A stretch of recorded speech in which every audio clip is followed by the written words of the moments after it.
alma mater. Assalamualaikum warahmatullahi wabarakatuh. Waalaikumsalam warahmatullahi wabarakatuh. Ya, selamat malam, salam sejahtera buat kita semua.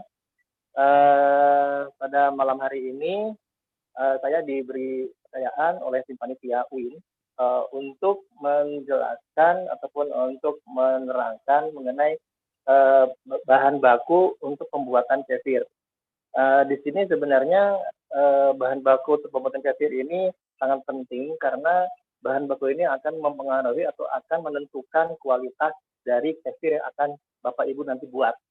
Nah, oleh karena itu perlu ataupun penting dipikirkan bagaimana caranya kita untuk mendapatkan bahan baku ini sehingga nanti Bapak Ibu akan mendapatkan produk kefir yang nantinya seperti manfaatnya yang tadi disampaikan oleh Bu Neneng. Oke, baik lanjut Pak.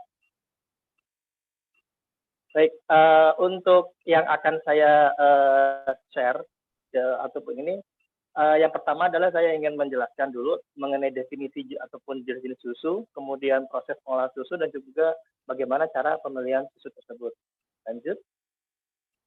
Nah, saya ingin sebenarnya kalau memang di sini bisa buka open jawaban, ya, saya ingin mendengarkan dulu pendapat Bapak Ibu. Kalau Bapak Ibu mendengar susu, itu dijawabnya susu atau air susu? Ya, susu. Karena ada orang yang susu ya, bukan air susu ya, padahal ada ASI, air susu ibu. Ya, nah.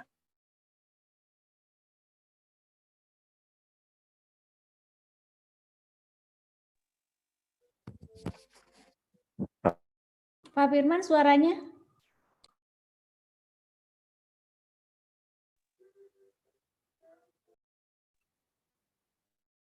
Terdengar ya? Oke. Yang harus kita perhatikan di dalam penentuan apakah yang kita sebutkan itu susu atau air susu adalah kita harus menentukan dulu mengenai bagaimana komposisi dari susu itu sendiri. Sebagai contoh, susu itu terdiri dari bahan kering dan juga terdiri dari kadar air. Bahan keringnya berupa ada laktosa, lemak, kemudian protein, vitamin, dan kemudian mineral. Nah, dilihat Bapak Ibu di sini ternyata susu tersebut memiliki kadar air sebanyak 85 sampai 88%. Artinya di dalam susu tersebut sebagian besar memiliki kandungan air, sehingga jika susu tersebut ditambahkan dengan air, berarti tandanya adalah susu tersebut telah dipalsukan. Oleh karena itu, kalau di dalam dunia peternakan, tidak boleh menyebutkan susu adalah dengan air susu. Karena kalau dengan air susu, menandakan bahwa susu yang telah kita dapatkan, kemudian ditambahkan dengan air. Nah, berarti kita sudah ada kesepakatan sekarang, kalau kita menyebutkan susu adalah harus susu, bukan air susu. Terus bagaimana dengan air susu ibu? Itu adalah penamaan di dalam penamaan bahasa Indonesia. Sehingga kita tidak bisa menyamaratakan antara susu dengan air susu ibu. Oke, lanjut. Kemudian, definisi dari susu tersebut, kalau memang misalkan kita berbicara mengenai di dalam dunia peternakan, susu itu adalah kelenjar mamai ternak ruminansia betina. Artinya susu yang dikeluarkan dari kelenjar mamai ternak ruminansia. Semua jenis ternak ruminansia yang memiliki kelenjar mamai pasti akan menghasilkan susu. Yang kedua, berwarna putih kekuning-kuningan. Yang ketiga, sedang laktasi atau sedang sedang menghasilkan susu, dan yang terakhir belum dilakukan proses penambahan ataupun pengurangan. Artinya di sini berarti susu tersebut tidak boleh ditambahkan ataupun dikurangi selain susu tersebut. Sebagai contoh, misalkan ada di dalam peternak dia untuk meningkatkan pendapatan susu yang akan dijual ke koperasi ditambahkan dengan air. Itu tandanya bukan lagi susu yang segar atau susu yang asli, tapi air susu yang telah dipalsukan. Kecuali proses pendinginan di bawah suhu 4 derajat Celcius. Artinya bahwa susu tersebut memang hukumnya wajib itu harus disimpan pada suhu 4 derajat Celcius. Karena susu ini mudah rusak, rentan terhadap kontaminasi mikroorganisme. Sehingga susu ini harus disimpan di suhu 4 agar patogen ataupun bakteri yang dapat merusak susu tersebut dia tidak bisa hidup di dalam suhu ini. Seperti ini. Nah, 4 jenis ini yang harus kita perhatikan Bapak Ibu kalau kita mendengar mengenai definisi susu. Lanjut. Artinya, kalau misalkan ada yang disebut sebagai, sekarang Bapak Ibu mungkin selalu mendengar ada yang namanya susu kedelai, susu almond. Kalau kita tadi melihat di sebelumnya definisi mengenai susu berasal dari kelenjar mamae Tanochromenantia, artinya kalau di kedelai ini dia tidak memiliki kelenjar mamae, berarti dia tidak bisa dikatakan sebagai susu. Harus dikatakan sebagai sari kedelai atau sari almond. Nah, ini yang harus diperhatikan kalau kita berbicara mengenai kefir itu adalah bahan bakunya dari susu, maka kita juga harus mengenal, oh ternyata susu ini berasal dari Tanochromenantia, dan jika dia kefir tersebut dibuat dari kedelai, maka disebut sebagai bukan kefir susu kedelai, tapi kefir sari kedelai. Begitu ya Bapak Ibu. Oke, lanjut. Kemudian arti lain di dalam definisi susu itu adalah warna susu itu tidak seperti yang tidak dianggap normal. Artinya, lanjut lagi. Nah, ini adalah putingnya ambing dari sapi yang terkena mastitis. Artinya, puting tersebut telah terkontaminasi oleh mikroorganisme, sehingga susu yang dihasilkan dari ambing yang seperti ini akan mengakibatkan terjadinya peradangan pada ambing, sehingga susunya menjadi terkontaminasi. Nah, ini tidak disebut sebagai susu yang sebenarnya. Berarti susu ini telah terjangkit penyakit. Yang kedua, lanjut Mas. Yang kedua adalah istilah susu ini identik dengan susu sapi. Ya, kalau misalkan kita berbicara mengenai susu, berarti di dalam SNI-nya itu adalah SNI susu sapi. Kalau kita mendapatkan dari susu dari ternak kambing, berarti susu kambing, domba, susu kemudian dan seterusnya. Lanjut. Kemudian susu juga yang telah dipisahkan antara krim dan skim juga dia bukan lagi dikatakan sebagai susu segar. Dan susu yang telah diolah ataupun yang telah diberlakukan pengolahan seperti susu pasteurisasi, pemanasan, pengeringan, jadi bubuk, itu bukan lagi menjadi susu, tapi ada tambahan di belakangnya. Contoh misalkan kalau Bapak Ibu mengkonsumsi susu bubuk, berarti di belakangnya ada bubuk susu bubuk, bukan lagi susu segar. Mungkin juga ada di supermarket, ada yang menjual susu segar, tapi di bawahnya tertulis pasteurisasi. Itu tandanya berarti susu tersebut telah mengalami proses pasteurisasi, bukan lagi susu segar. Oke, seperti itu. Lanjut. Kemudian tadi juga ada yang menanyakan di dalam WA, kalau kefir ini bisa dibuat dari susu mana saja. Semua jenis susu yang dihasilkan dari ternak ruminansia itu dapat diproduksi menjadi kefir. Sebagai contoh, lanjut Mas. Kalau susu sapi menjadi kefir sapi, kefir unta, kemudian kefir kuda, kefir kerbau, kefir kambing, kemudian kefir domba, dan juga kefir kolostrum. Berarti jenis-jenis susu ini juga yang akan mempengaruhi jenis-jenis dari kefir itu sendiri. Nah, biasanya para penggiat ada yang menyebutkan ada yang namanya kefir medica, kefir prima, kefir optima, seperti itu merupakan jenis-jenis kefir yang berasal dari kefir sapi, Bapak Ibu. Ya, seperti itu. Sehingga kalau kita berbicara mengenai jenis-jenis kefir, itu kita anggap berawal dari jenis-jenis ataupun susu yang dihasilkan dari ternak ruminansia yang mana. Oke, ini kolostrumnya lanjut saja karena tadi kolostrum sudah dijelaskan oleh Bu Neneng. Kemudian yang kedua adalah lanjut ke dalam proses pengolahan susu. Nah, ini Bapak Ibu, kalau misalkan lanjut proses pengolahan susu, nah mungkin bisa di-playkan videonya. Oh, belum sebelumnya. Ini ada videonya di kiri bawah ya, ada play-nya. Oke. Ini saya videokan sendiri di salah satu peternak yang ada di Pulau Jawa. Saya tidak mau menyebutkan, tapi ini ada di Pulau Jawa. Ini saya videokan sendiri. Seperti ini Bapak Ibu, hampir tidak semua, tapi umumnya para peternak di Indonesia adalah seperti ini. Susu sapi ternak sapi perahnya, ya. Kadang-kadang mereka memiliki sapi 3 sampai 5, kadang-kadang tidak pernah melebihi dari 10. Seperti ini. Jadi dilihat juga ternyata si mas-masnya atau si kakangnya itu, nah ini dia tidak menggunakan baju, dia tidak menggunakan tutup rambut, kemudian kotor juga ya Bapak Ibu. Nah sehingga kalau hal seperti ini, apakah susu tersebut akan sehat apa tidak? Nah inilah yang harus kita perhatikan di sini. Oleh karena itu, ini yang akan kita bahas di dalam pengolahan susu. Lanjut, Pak. Kalau misalkan seperti itu, artinya susu juga mudah terkontaminasi oleh mikroorganisme. Kalau susu sudah terkontaminasi oleh mikroorganisme, maka yang terjadi adalah, lanjut, Pak. Ya, ini dia akan membuat tubuh kita menjadi sakit. Apalagi susu biasanya dikonsumsi oleh anak-anak atau anak kecil yang notabene dia memiliki sistem pencernaan yang masih rentan dibandingkan dengan orang yang tua.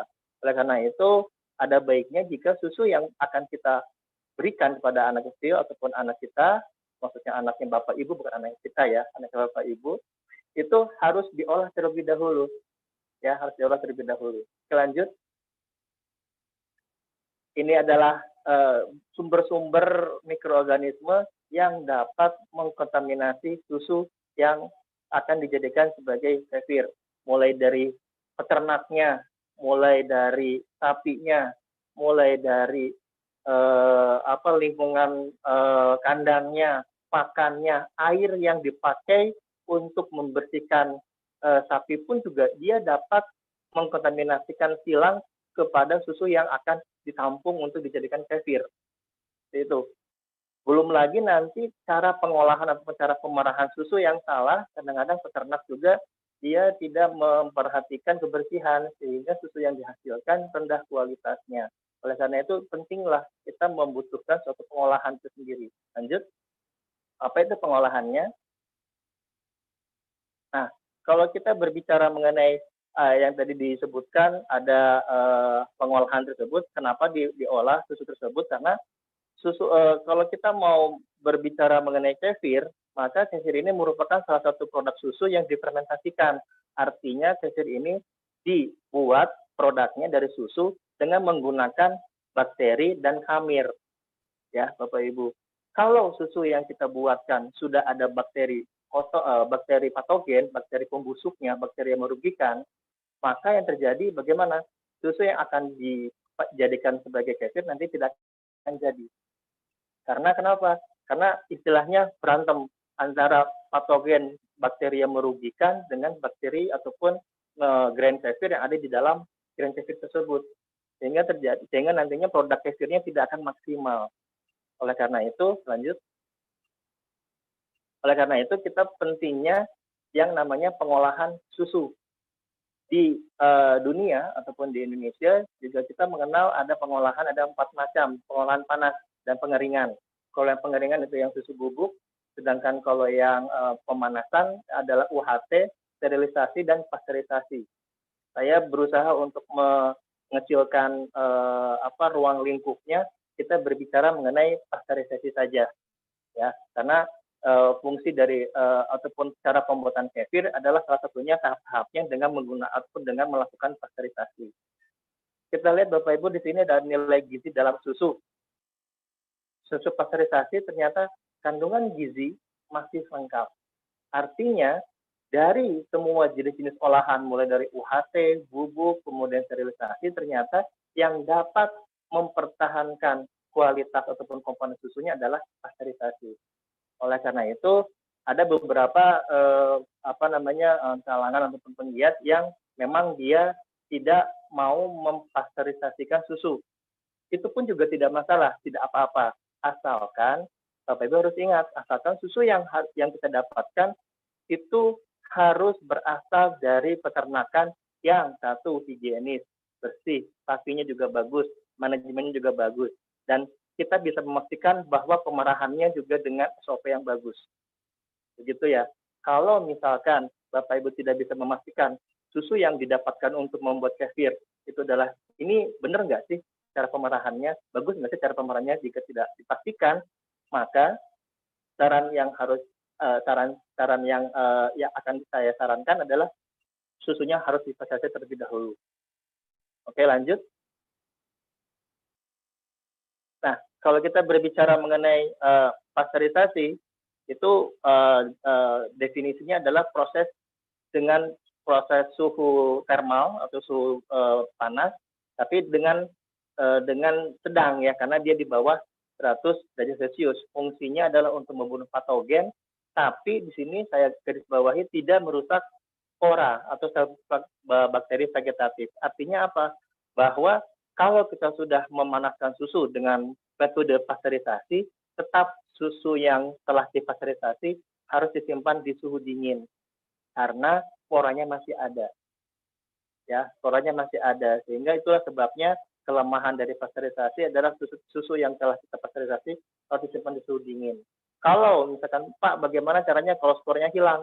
Ya sudah, kita ditingkatkan suhunya menjadi di atas 100 derajat Celcius, tapi komponen-komponen susunya juga berkurang ataupun menurun.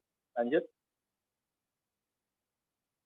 Pasteurisasi dan juga tadi di dalam grup WA juga telah dijelaskan, Pak, ini HTST sama LTLT mana yang terbaik, tergantung dari peralatan Bapak Ibu yang dipunyai, ya, tergantung dari Bapak Ibu yang dipunyai. Nanti yang akan kita jelaskan adalah biasanya yang saya lakukan ataupun yang saya contohkan adalah di LTLT, ya, selama 30 menit. Biasanya seperti ini. Kalau HTST biasanya dia semi pabrik, ya, yang dia memiliki suatu alatnya yang canggih sehingga dia bisa cepat. Lanjut.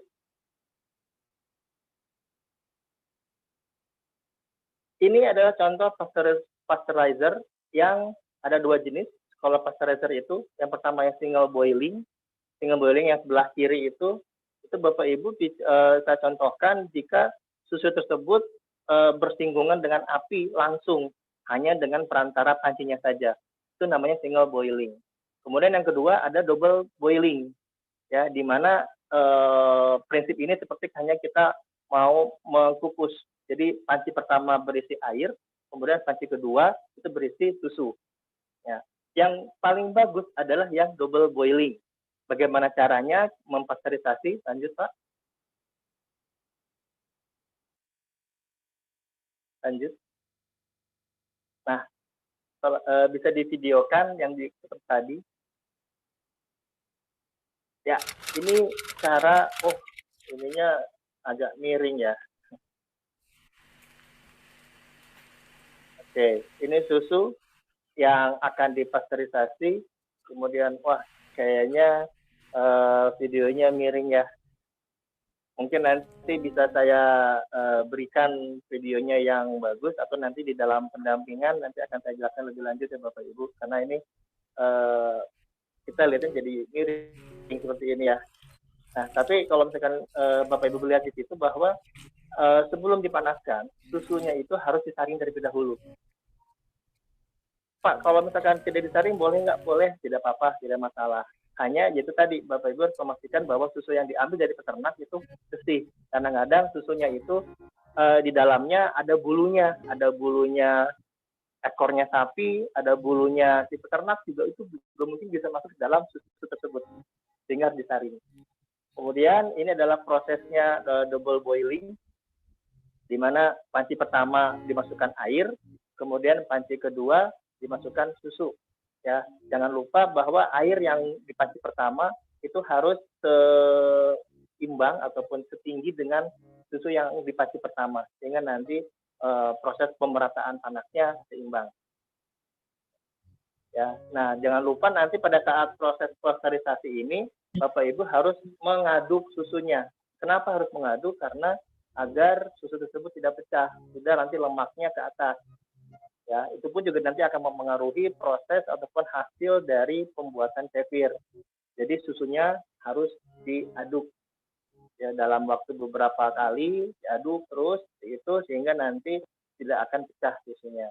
Yang kedua, Bapak Ibu pada saat diaduk itu juga dimasukkan dalam temperatur. Nanti panitia juga sudah menyiapkan ataupun Bapak Ibu juga sudah menyiapkan sendiri nanti untuk mengukur sendiri susu yang dipanaskan. Suhunya itu 72 sampai 80 bisa seperti itu. Ini adalah contoh pasteurizer yang di skala industri. Ini namanya double jacket. Jadi di dindingnya itu telah ada yang namanya proses pemanasan, tapi dikelilingi juga dengan proses pendinginan. Jadi double jacketnya ini awalnya panas, kemudian dingin. Nah, ini yang di semi industri seperti ini, ya. Tapi juga di UMKM juga ada yang seperti ini. Saya juga memakai yang seperti ini juga, tapi yang skala kecil. Lanjut. Tujuannya pasteurisasi adalah mempertahankan kualitas sensoris, ya. Lanjut saja ini yang tadi juga sudah dijelaskan. Nah, kenapa harus dipasteurisasi? Nah, ini adalah pilihan dari Bapak Ibu. Kalau misalkan memang tadi sudah dibilang bahwa saya nggak mau pasteurisasi, Pak, karena pasteurisasi tersebut dapat merusak komponen dari susu. Mangga, monggo silahkan. Tapi yang harus diperhatikan, kenapa dipasteurisasi? Pertama, umumnya peternakan sapi perah di Indonesia belum menerapkan sanitasi secara total. Seperti yang tadi sudah saya contohkan di dalam video. Kemudian yang kedua, makanan bakteri patogen berasal dari nutrisi dalam susu.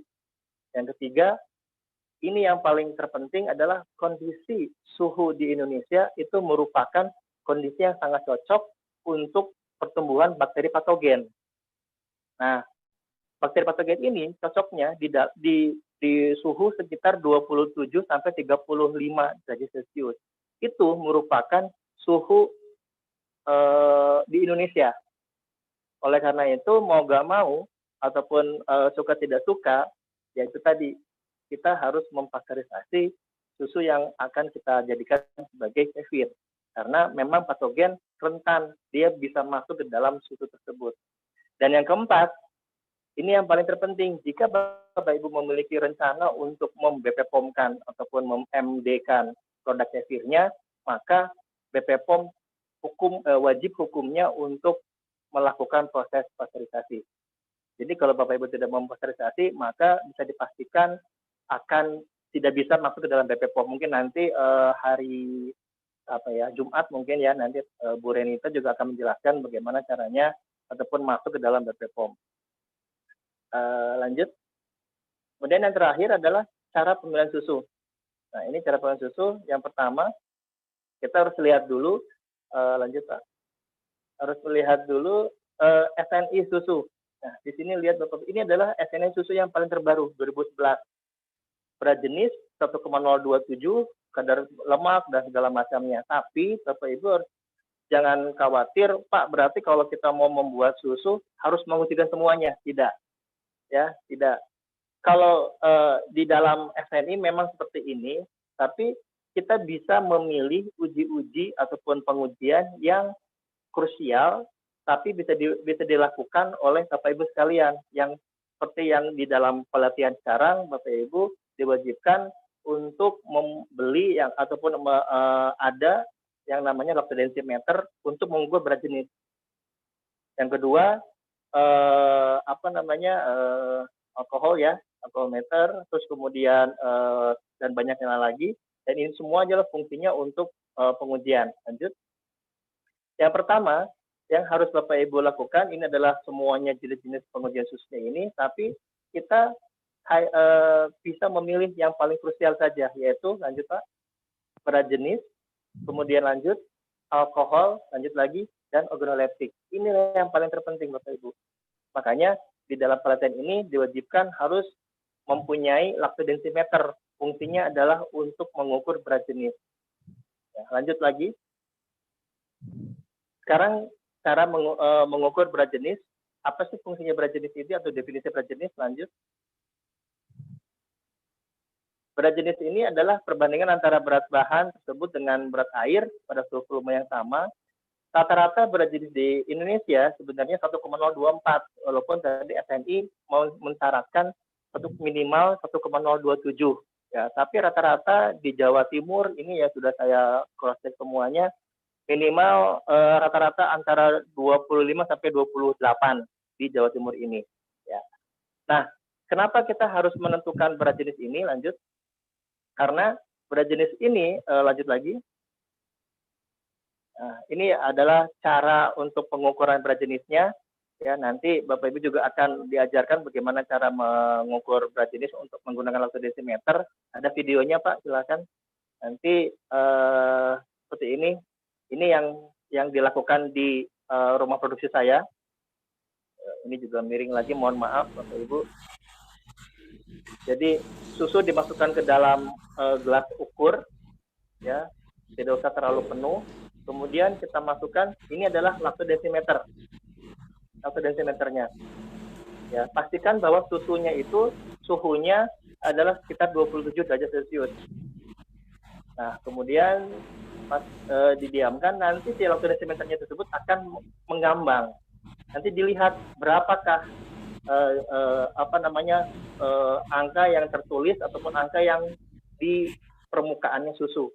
Itulah yang disebut sebagai BJ-nya. Karena di sini adalah 26, berarti disebut sebagai 1,026. Ya, nanti kita akan berbicara lagi mengenai cara proses pengukuran BJ susu dan sudah saat di pelatihan. Kita ulang lagi. Seperti ini. Apakah harus menggunakan gelas ukur? Tidak selalu. Kalau Bapak Ibu memiliki aqua botol yang panjang ya, yang ukuran 1,5 liter, dipotong saja, nanti disesuaikan dengan tingginya 1 cm, juga bisa, tidak apa-apa, tidak masalah. Tapi lebih baik Bapak Ibu juga memiliki yang namanya gelas ukur. Nah, ini adalah uji berat jenisnya ataupun rata-rata berat jenis di Indonesia seperti ini. Nah, kenapa kita harus mengukur berat jenis? Ini fungsinya. Kalau menandakan berat jenis ataupun BJ susu di bawah 1,024, itu menandakan bahwa susu tersebut indikasi telah ditambahkan ataupun telah dipalsukan. Bisa air, santan, kelapa, ataupun air beras. Pokoknya, kalau dia sudah mendekati 1,00, itu ada indikasi bahwa ada pemalsuan di situ. Karena BJ air itu adalah 1,00, sehingga kalau sudah mendekati 1,0 itu ada indikasi susu tersebut telah dipalsukan. Oleh karena itu, kalau saya pribadi, saya mensyaratkan kalau susu yang akan dibuat kefir minimal 24 atau 25. Di bawah 24 atau bahkan 23, 22, saya tidak mau membuat kefir dari susu tersebut. Karena pasti ada indikasi telah ditambahkan air. Yang kedua, jika BJ tersebut di atas 1,030, berarti ada indikasi bahwa susu tersebut telah ditambahkan tepung, sehingga nanti si BJ-nya menjadi meningkat. Ini juga tidak baik dalam pembuatan kefir. Itulah fungsinya kenapa wajib hukumnya kita mempunyai laktodesimeter untuk pengukuran susu agar susu tersebut bagus dan berkualitas, sehingga nanti kefirnya juga berkualitas. Lanjut. Kemudian uji alkohol ini juga Bapak Ibu bisa melakukan dengan menggunakan alkohol 70%. Lanjut. Ya, ini fungsinya adalah untuk menentukan apakah susu yang akan kita pakai untuk pembuatan kefir itu telah asam apa tidak, telah rusak oleh mikroorganisme apa tidak, ya, seperti itu. Tapi di dalam pelatihan ini tidak dilakukan uji alkohol ini. Lanjut lagi. Yang terakhir adalah uji kebersihan dan juga uji organoleptik. Ini juga yang bisa diaplikasikan oleh Bapak Ibu pada saat pengujian susu sebelum dibuat kefir. Caranya bagaimana? Tadi seperti yang lanjut Pak, dan sudah saya tadi di dalam video, uji kebersihan. Jadi pada saat sebelum dituangkan ke dalam pancinya, Bapak Ibu bisa menggunakan saringan ataupun kain saring, boleh. Ya, untuk meminimalis kotoran-kotoran yang terlihat oleh kasat mata. Lanjut lagi. Biasanya saya juga menggunakan uji organoleptik sebagai penentu kualitas susu. Lanjut lagi, ada 3 macam, ada warna, ada bau, dan juga ada rasa. Biasanya kalau warna ini, saya melihat dulu menerawang kira-kira susu tersebut susu putih kekuning-kuningan apa tidak. Biasanya Kalau yang yang dipalsukan, putihnya itu tidak seputih seperti putih kapur ya. Putihnya itu putih kayak bening. Itu berarti menandakan susu tersebut telah dipalsukan. Kemudian selain warna juga ada, lanjut Pak, ada bau ya. Kalau baunya susu adalah khas susu ya. Kalau pada saat susu dibaui kemudian tidak ada baunya, itu juga bisa menandakan bahwa susu tersebut telah dipalsukan ataupun ditambahkan dengan air. Lanjut lagi. Dan yang terakhir adalah rasa. Nah, biasanya orang-orang yang sudah terbiasa minum susu pasti sudah bisa menentukan, oh ini susu yang baik, oh ini susu yang tidak baik. Ya, karena sulit dijelaskan dengan penjelasan secara teori sebenarnya ya. Tapi memang ini juga bisa dipakai untuk penentuan kualitas. Ya, begitu Bapak Ibu penjelasan dari saya. Lanjut lagi, ini adalah tadi yang telah dijelaskan oleh Pak Ari. Ini buku yang sudah saya susun di sini, di dalam buku ini menjelaskan mengenai kefir, dimulai dari bahan bakunya, kemudian dimulai dari sejarah kefirnya, sampai penentuan BP POM juga ada di dalam buku ini, Bapak Ibu. Silakan pesan ke panitia, lanjut. Ya, silakan dipesan ke panitia, nanti panitia akan mengkolektif semuanya agar nanti langsung terkirim ke semua Bapak Ibunya. Baik, itu saja dari saya. Terima kasih Pak Ari.